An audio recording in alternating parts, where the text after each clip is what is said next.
Hello everyone, you are welcome to my channel NM Minds Arena. In this video, we are doing the chapter Materials Around Us. This is chapter 6 from new NCERT book Curiosity. Our main focus only will be on textual questions. आपकी text book में हमेशा कुछ activities होती हैं, कुछ questions होती हैं, कुछ एक्सरसाइजेज होती हैं, तो इस वीडियो में हम उनको ही केवल डिस्कस करेंगे। आई होप कि आपको ये वीडियो पसंद आएगी और आपके लिए हेल्पफुल भी होगी। Now question number 1, this is activity 6.1, let us identify. Make a list of objects, उन चीजों की लिस्ट बनाइए यू सी अराउंड, जो तुम्हें अपने चारों ओर दिखती है। बहुत सारी चीजें, जिधर को निगाह डालो एक से एक चीजें आपको देखने को मिलेंगी। And also write the names of the materials they are made up of. अब आपको ये सोचना है कि ये चीजें किस चीज की बनी हुई हैं। मान लो मैं कर्टन देख रही हूँ तो फाइबर के बने हैं, क्लोथ के। डोर देख रही हूँ तो वुड का बना है। आप अपने पेंसिल को देख रहे हैं तो वुड और ग्रेफाइट की बनी है। तो जो भी चीजें आपको अपने तरफ चारों तरफ दिखाई पड़ रही हैं, उनके नाम आपको लिखने हैं और साथ में उनका मटेरियल बताना है। तो चलिए देखते हैं। टेबल वुड की बनी भी होती है, स्टील की भी बनी भी हो सकती है, प्लास्टिक की भी बनी भी हो सकती है। बोतल प्लास्टिक की, ऐसे स्टील की भी हो सकती है, कॉपर की भी होती है। चेयर आयरन की हो सकती है, प्लास्टिक की हो सकती है, वुडन हो सकती है। बल्ब ये हमेशा ग्लास का ही बना हुआ होता है। तो यहाँ पर आपकी इसमें केवल 4 ही लिखने थे, आप और भी चाहे कितने लिख सकते हैं। Activity 6.3, let us think. Let us think what materials we can use to make a tumbler. Tumbler बनाना है आपको, जैसे ग्लास की शेप में होता है। तो जरा हम सोचें कि हम कौन कौन से मटेरियल से ग्लास को बना सकते हैं।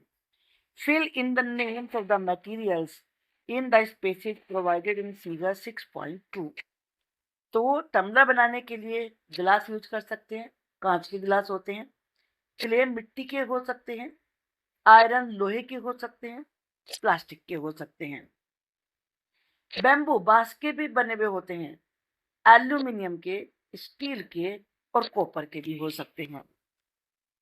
Would it be a good idea to use paper-like materials for making cooking utensils? Utensils कहलाते हैं बर्तन जिनमें खाना बनाते हैं। कुकिंग यूटेंसिल्स बनाने के लिए क्या हम पेपर जैसे जैसे कागज होता है उस मटेरियल को यूज कर सकते हैं अपने खाना पकाने के बर्तनों को बनाने के लिए?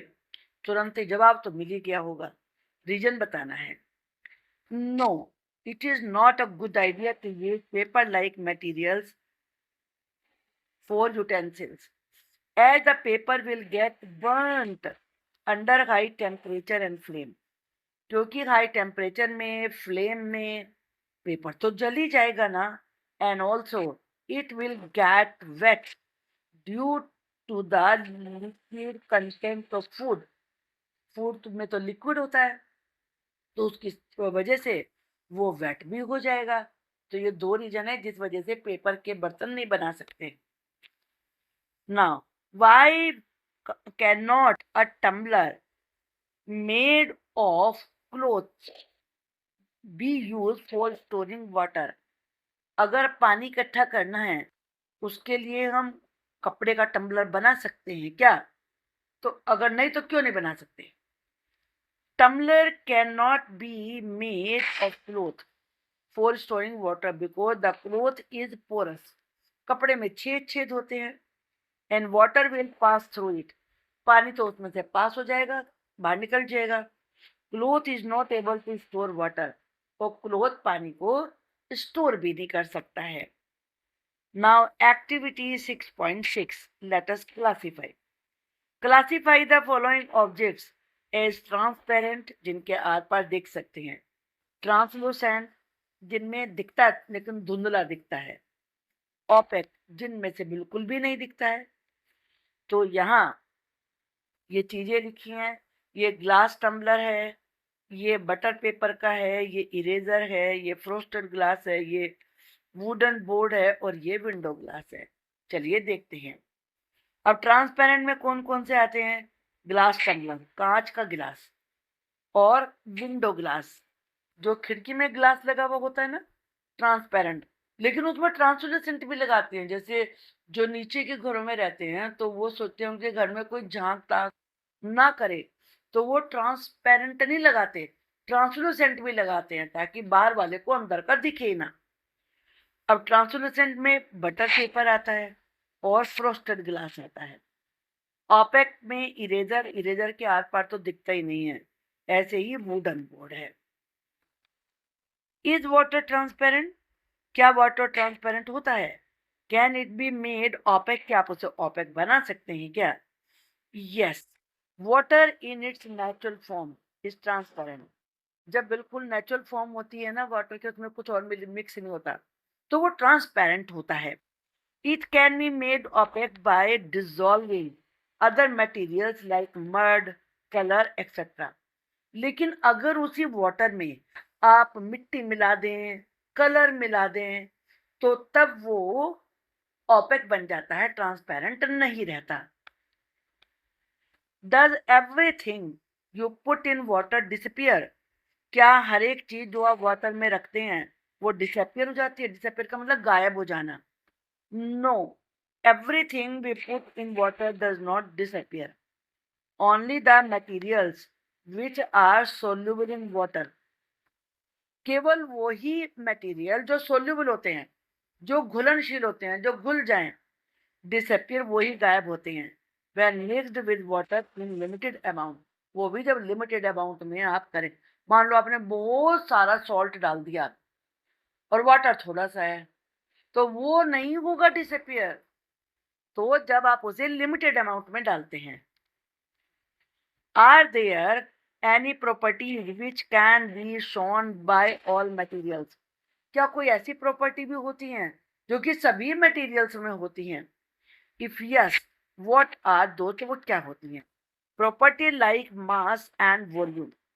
देखो, हर चीज जगह घेरती है, हर चीज का कोई वेट होता है, तो इस प्रकार से मास और वॉल्यूम, ऐसी ये दो प्रॉपर्टी हैं वो जो कि सभी मटेरियल्स में होती हैं। Let us play find the companion. आपको इसमें साथी ढूंढना है। Link the following word by putting arrows between word that have a connection. जिनमें किसी भी तरीके का कोई कनेक्शन है, आपको उन्हें कनेक्ट करना है। जैसे ग्लास ट्रांसपेरेंट होता है, वुड ऑपेक होती है, आयरन लस्ट्रस होता है, बोतल प्लास्टिक की होती है और कॉपर सॉलिड होता है। Win the word hub the following words from the chapter like lustrous चमकदार, non lustrous जो नहीं चमकते, soluble जो घुल जाते हैं, insoluble जो घुलते नहीं हैं, hard हैं, soft जो मुलायम होते हैं, metal है, mass है, transparent है, opaque है, volume है और translucent है। आर picked up, ये आपने इस तरह के वर्ड्स लिए हैं लेसन में से। आपके पूरे लेसन में ये वर्ड्स आए हैं। अब करना क्या है? Student should randomly choose 9 word, 9 word कोई से भी चुनिए उनमें से, from the list given list and write them in the grid. फिर उन्हें ग्रिड में लिखिए। देन द फैसिलिटेटर, फिर जो एक्टिविटी करवा रहा है, इधर read the definition of a word, या तो वो मतलब वर्ड की डेफिनेशन बताएगा। जैसे the material through which light can not पास, ये डेफिनेशन बोल दी, और द वर्ड, या वर्ड ही बोल दिया itself randomly from the given list। अब जो लर्नर है, जो स्टूडेंट है, have to tick if the particular word is there in the grid, कि ग्रिड में वो वर्ड है या नहीं है। whoever finishes ticking of all 9 words first, जो सबसे पहले 9 के 9 वर्ड पे टिक लगाएगा, will shout out hooray, that person will be the winner if his or her words are marked correctly। अब जैसे लस्ट्रस है, ट्रांसपेरेंट है, सोल्यूबल है, वॉल्यूम है, इनसोल्यूबल है, नॉन लस्ट्रस है, मास है, ओपेक है, मैटर है। अब ये डेफिनेशन इनकी, lustrous materials which have shiny appearance, जिनकी चमकदार अपीयरेंस होती है, their shine is called lustre, इस चमक को ही लस्टर कहते हैं। अब non lustrous, these materials do not have shiny surfaces, इन मटेरियल्स के सरफेस चमकदार नहीं होते हैं, एंड हैव डल अपीयरेंस, इनकी बिल्कुल ढल यानी कि धुंधली सी अपीयरेंस होती है। soluble substances which get dissolved in water, जो पानी में घुल जाते हैं। insoluble substances which do not get dissolved in water, जो वाटर में नहीं घुलते हैं। mass, it is the amount of the substance contained in an object, मतलब कितनी मात्रा में कोई सब्सटेंस लगा है। मान लीजिए कोई ग्लास है तो वो 100 ग्राम का है, 200 ग्राम का है, 50 ग्राम का है, तो वो अमाउंट बताना है सब्सटेंस का, वो उसका मास कहलाता है। Volume, the space occupied by matter is its volume, अब किस चीज ने कितनी जगह घेरी वो उसका वॉल्यूम होता है। Matter, anything that occupies space and has मास, कोई भी वो चीज जो जगह घेरती है उसका मास भी होता है, उसे मैटर कहते हैं। Transparent, material through which things can be scene clearly, वो मटेरियल जिनमें आप आर पार आसानी से देख सके, स्पष्ट देख सके। And light can pass completely through them, और उनमें से लाइट पूरी तरीके से पास हो सके, are known as transparent substance. Opaque, material through which we are not able to see, जिनके आर पार हम नहीं देख सकते। And light can not pass through them, उनमें से लाइट भी पास नहीं होती, are known as opaque materials, उन्हें ओपेक मटेरियल्स कहते हैं। अब है translucent, material through which object can be seen but not clearly and light, वो मटेरियल जिनमें से हम देख सकते हैं लेकिन क्लियर नहीं देख सकते। Light can partially pass through them, partially का मतलब थोड़ी सी, केवल थोड़ी सी लाइट उनमें से पास होती है, are known as translucent materials. Hard, materials which is difficult to compress और स्क्रैच, वो मटेरियल जिन्हें दबाना मुश्किल हो, जिन पे आप खरोंच भी नहीं मार सकते, is called hard. Soft, materials which can B compress, जिन्हें आप बीच सकते हैं, स्क्रैच उन पे खरोंच भी मार सकते हैं आसानी से, is called soft. Let us enhance our learning, enhance का मतलब बढ़ाना। विजिट योर किचन, अपने किचन में जाइए। Observe how your parents have organise various edibles, edibles खाने की चीजें, और देखिए कि आपके पेरेंट्स ने खाने पीने की चीजों को कैसे ऑर्गेनाइज किया है। Can you suggest a better sorting method, क्या उन्हें छांटने का आप कोई बेहतर तरीका उन्हें बता सकते हैं। Right it in your notebook, notebook में लिखना है। अब कुछ सजेशन इस प्रकार से हैं। Group items by type to make it easier to find similar items together, कि एक तो ऐसे ग्रुप बनाइए कि जो एक ही जैसे हो ताकि उन्हें ढूंढना आसान हो, जैसे सारे स्पाइसेस एक जगह रख लिए, सारी पल्सेस एक जगह रख ली। प्लेस फ्रिक्वेंटली यूज्ड आइटम्स, जैसे सॉल्ट है, शुगर है, ऑयल है, ये ज़्यादा यूज होते हैं, तो इन्हें ऐसे रखिए कि आसानी से आप उनको उठा सके, वो शेल्फ पे इजिली असेसिबल हो। असेसिबल का मतलब आप उन तक पहुंच सके, आपका हाथ वहां तक पहुंच सके। प्लेस लेस यूज आइटम, जो कम यूज होते हैं वो वाले आइटम्स, ऑन हायर सेल्फ, उन्हें ऊंचे वाली सेल्फ पे रखिए, और टुवर्ड द बैक या पीछे की साइड में रख लीजिए। आगे ज्यादा यूज होने वाले, उनके पीछे कम यूज होने वाले। यूज ट्रांसपेरेंट कंटेनर्स, जिनमें चीजें रखी गई हैं उन बॉक्सेस, उन्हें कंटेनर्स कहते हैं, वो ट्रांसपेरेंट होने चाहिए। And label them to easily identify contents, या फिर उन पे लेबल लगा दीजिए, नाम लिख दीजिए, ताकि आप उन्हें उनके अंदर क्या कंटेंट्स है उसको आसानी से आइडेंटिफाई कर सके, पहचान सके। Unscramble the letters and match with their properties, column A column B में दोनों को मैच करना है, वर्ड बनाना है, फिर उनकी प्रॉपर्टी से मैच करना है आपको। चलिए, पहला ये वर्ड है, ये मैटर है। Matter occupies space and has मास, इसमें स्पेस होता है और ये मास यानी कि जगह को घेरता है। ये सेकंड वर्ड है soluble, mixes completely in water, वो चीज जो पूरी तरह से वाटर में मिल जाए। And this one is transparent, object can be scene clearly through it, इसमें से चीजें बड़ी आसानी से क्लियर दिख सकती हैं। इसके बाद ये वर्ड है लस्टर, शाइनी सरफेस, इसका शाइनी सरफेस होता है।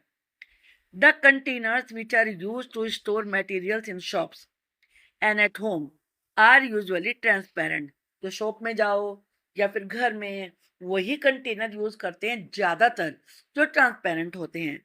Give your reason for this, उसका रीजन बताइए।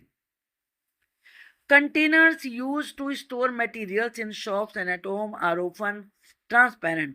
The reason क्या है? To make it easy to identify the contents inside the containers. कि containers के अंदर जो contents रखे हुए हैं उनको identify करना आसान होता है। Now next question. State whether the statements given below are true or false. अब यहाँ ये sentences हैं, चलिए देखते हैं इनको। वुड इज ट्रांसलूसेंट, जो वुड होती है वो ट्रांसलूसेंट होती है, यानी कि दिखता तो उसके आर पर कम दिखता है।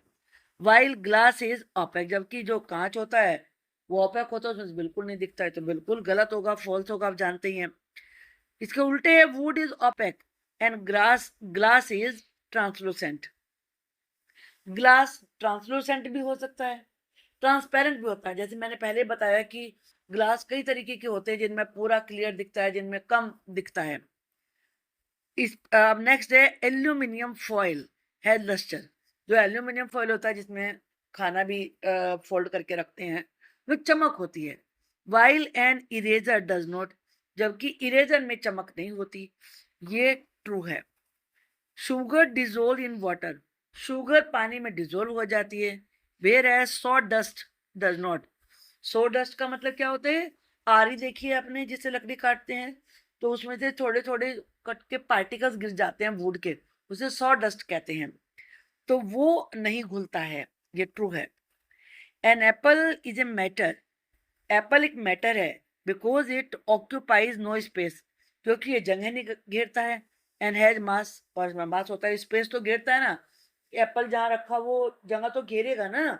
मान लीजिए अपने लंच बॉक्स में ही रख रहे हैं एप्पल को, तो जगह घेरेगा ना, वो भर जाएगा आपका बॉक्स। तो ये फॉल्स है। An apple is a matter as it occupies space, क्योंकि ये जगह भी घेरता है। एंड हैज मास, और इसका वेट मास भी होता है। We see chairs made up of various materials, अलग अलग मटेरियल की बनी हुई चेयर्स होती हैं, such as wood, iron, plastic, bamboo, cement, stone. Following are some desirable properties of materials which can be used to make chairs. कुछ अलग अलग प्रॉपर्टी होती हैं जिसकी वजह से इन मटेरियल्स को चेयर बनाने के लिए यूज किया जाता है। Which materials are used to make chairs fulfil these properties. अब जो प्रॉपर्टी आपको अपनी चेयर में चाहिए उसके लिए कौन सा मटेरियल यूज करेंगे? हार्डनेस क्या होता है? जो बैंड ना करे, और shake on sitting even after long use, लंबे समय तक यूज करने के बावजूद भी जब आप उस पर बैठे तो वो हिले नहीं। आयरन की हो सकती है, सीमेंट की चेयर हो सकती है, स्टोन पत्थर की भी हो सकती है। पार्क में आपने देखा सीमेंट और स्टोन की बनी हुई चेयर होती हैं। अब है लाइट वेट, उसका वेट कम होना चाहिए। इजी टू लिफ्ट, ताकि उसे उठाना आसान हो। और to take from one place to another, एक जगह से आप दूसरी जगह उसे आसानी से ले जा भी सके।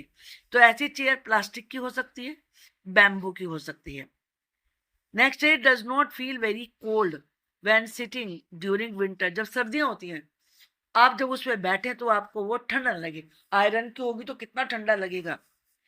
तो ऐसी चेयर बन सकती है वुड की। Bamboo chairs does not feel very cold, ये बहुत ठंडी नहीं लगती हैं when sitting during winters. Can be cleaned regularly, आप उसे रेगुलरली साफ कर सकें। Made to look new even after long use, जब लंबे समय से यूज कर रहे हो उसके बाद भी आप उन्हें बिल्कुल नई दिखा सकें। तो ऐसी होती हैं प्लास्टिक की और आयरन की chairs. Can be clean regularly, इन्हें रेगुलरली क्लीन कर सकते हैं। And made to look new even after long use, और आप इन्हें लंबे समय तक यूज करने के बाद भी नया देख सकते हैं सफाई करने के बाद। You need to have containers for collection of, आपको ये चीजें कलेक्ट करनी है तो which materials will you choose for containers of these types of waste? तो इस प्रकार के वेस्ट के लिए आपको कौन कौन से मटेरियल के बने हुए कंटेनर यूज करने होंगे? फूड वेस्ट के लिए, ब्रोकन ग्लास के लिए और वेस्ट पेपर के लिए। चलिए देखते हैं। फूड वेस्ट के लिए प्लास्टिक का हो सकता है, मेटल कंटेनर्स हो सकता है, ideal for storing food waste because they are durable, क्योंकि लंबे समय चलते हैं। रेजिस्टेंट टू कोरोजन, इनमें कोरोजन नहीं होता, जैसे आयरन में होता है तो कोरोजन हो जाता है ना, जंग लगने लगता है। एंड इजी टू क्लीन, इन्हें साफ करना भी आसान होता है। अब ब्रोकन ग्लास के लिए, कांच टूट गया उसके लिए मेटल का या हार्ड प्लास्टिक कंटेनर होना चाहिए। Should be use for collecting broken glass due to their durability, क्योंकि लंबे समय चलते हैं, एंड टफनेस, और ये टफ होते हैं। अब है वेस्ट पेपर के लिए, लाइट वेट प्लास्टिक, जो हल्की वाली प्लास्टिक होती है, वो हल्की वाली से मतलब है जिसका वेट कम होता है, और कार्डबोर्ड कंटेनर्स या गत्ते का कंटेनर भी हो सकता है। Work well for collecting waste paper. Air is all around us, हमारे चारों तरफ हवा है, but does not hinder us from seeing each other. Hinder का मतलब होता है स्टॉप, रोकना, लेकिन वो हमें दूसरी चीजों को देखने से नहीं रोकती है। Where as if a wooden door comes in between, लेकिन अगर लकड़ी का डोर बीच में आ जाए, we can not see each other, हम देख नहीं सकते। It is because the air is, reason बताना है एयर कैसी है और वुडन डोर कैसा है। चलिए देखते हैं, इसमें यहाँ ऑप्शन दिए हैं, यानी कि जो एयर है वो ट्रांसपेरेंट है और जो वुडन डोर है वो ओपेक है।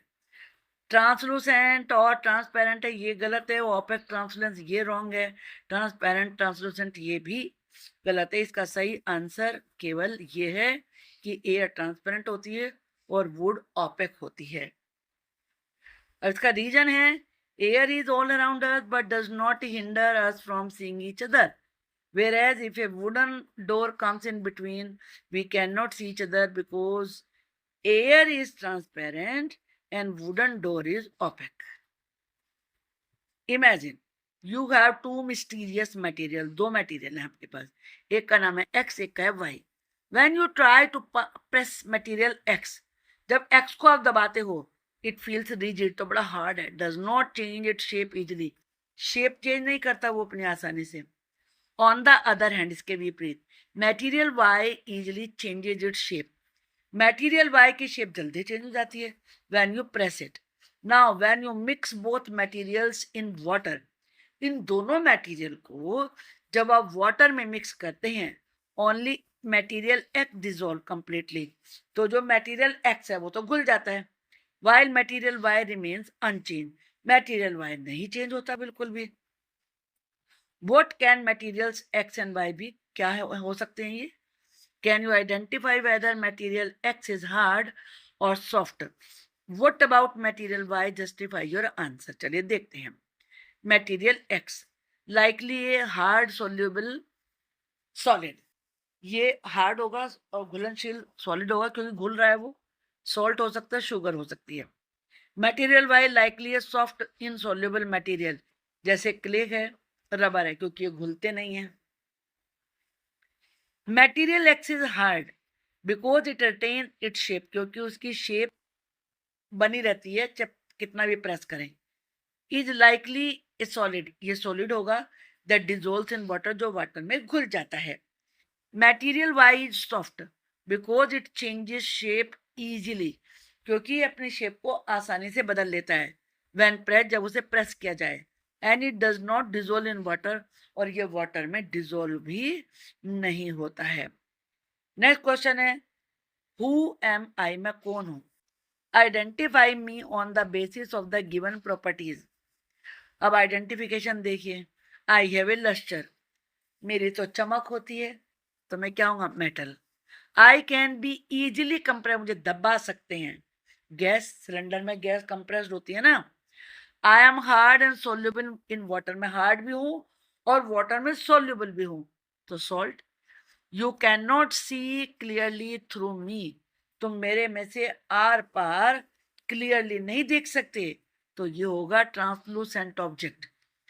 I have mass and volume, मेरे में मास भी है, वॉल्यूम भी है, बट यू कैन नॉट सी मी, लेकिन तुम मुझे देख नहीं सकते, ये होती है air. Here's my own, who am I, ये मैं खुद हूं। I am a solid but changes into a liquid at room temperature, मैं सॉलिड हूं और रूम टेम्परेचर पर मैं लिक्विड में बदल जाता हूं। आई एम पॉइजनस, मैं जहरीला भी हूं। And can cause health hazards if inhaled, अगर मुझे आप सांस के साथ अंदर सूंघ ले तो मैं हेल्थ के लिए बहुत ही ज्यादा हार्मफुल होता हूं। I have a metallic lustre, मेरी मेटेलिक चमक होती है। And am use in thermometers, मुझे थर्मामीटर में यूज करते हैं। हु एम आई, मरकरी होता है ये। You are provided with the following materials, आपको ये मटेरियल दिए हैं, विनेगर, हनी, मस्टर्ड ऑयल सरसों का तेल, वाटर, ग्लूकोज, व्हीट फ्लोर गेहूं का आटा। Make any two pairs of materials where one material is soluble in the other, मतलब जो एक मेटेरियल वो दूसरे में घुल जाए। Now make two pairs of materials where one material remains insoluble in the other material, दूसरा पेयर बनाना है जिसमें वो ना सॉल्व हो, यानी कि इनसोल्यूबल हो। तो चलिए देखते हैं, इसमें जो सोल्यूबल है विनेगर और वाटर, ग्लूकोज और वाटर, ये दोनों इसमें घुल जाएंगे, सोल्यूबल हैं। अब जो इनसोल्यूबल हैं, मस्टर्ड ऑयल एंड वाटर, सरसों का तेल नहीं घुलेगा। इसके बाद है हनी एंड मस्टर्ड ऑयल, तो ये भी नहीं घुलेगा, तो इसलिए ये ऐसे मैचे जो इनसोल्यूबल हैं। That's all for this video. I hope the whole chapter is clear to you. जितने भी NCERT के क्वेश्चन थे हमने सबको डिस्कस किया है। Thanks for watching the video. अगर आप नए हैं तो चैनल को सब्सक्राइब कर लीजिए ताकि आपको अपकमिंग वीडियोस मिलती रहें। Thank you.